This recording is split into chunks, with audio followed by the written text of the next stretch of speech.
आज की बंगाल की दुर्दशा को देख करके दुख होता है। बंगाल भारत की अध्यात्म की धरती, भारत की संस्कृति की धरती, भारत की कला और शिक्षा की धरती, बंगाल, जिस बंगाल ने भारत को कला दी है, संस्कृति दी है, अध्यात्म में एक से एक उच्च कोटि के आध्यात्मिक साधक दिए हैं, जिस बंगाल ने भारत को उद्यमता कैसे होती है ये दिखाया था। और याद करिए, आजादी के कुछ वर्षों तक भारत की जीडीपी का एक बड़ा हिस्सा बंगाल के हिस्से में आता था, बंगाल उसे उपलब्ध करवाता था। अपनी उद्यमता से, अपने परिश्रम से, अपने कल कारखानों से, अपने युवाओं की प्रतिभा से, अपने श्रमिकों के श्रम से आज वह बंगाल पहले कांग्रेस ने, फिर वामपंथ ने और अब टीएमसी पिछले 15 वर्षों से उस बंगाल को अब कंगाल करने की दिशा में आगे बढ़ाए हैं।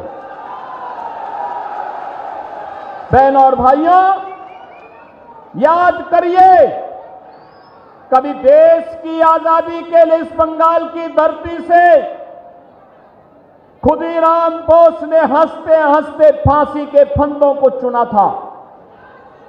यही बंगाल की धरती है जिस बंगाल की धरती ने भारत का आह्वान किया था नेताजी सुभाष चंद्र बोस के माध्यम से कि तुम मुझे खून दो, मैं तुम्हें आजादी दूंगा। ये बंगाल की ही धरती थी।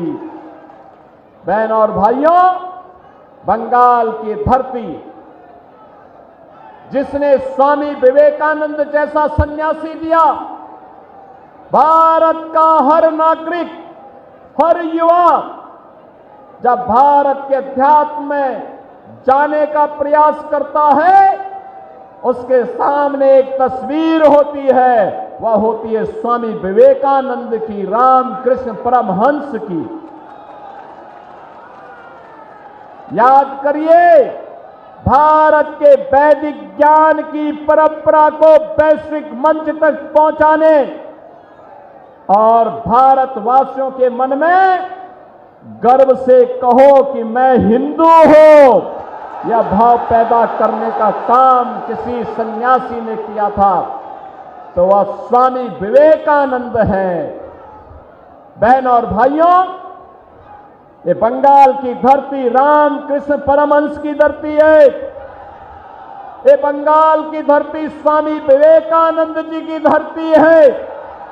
ये बंगाल की धरती भारत सेवाश्रम संघ के संस्थापक स्वामी प्रणवानंद की धरती है।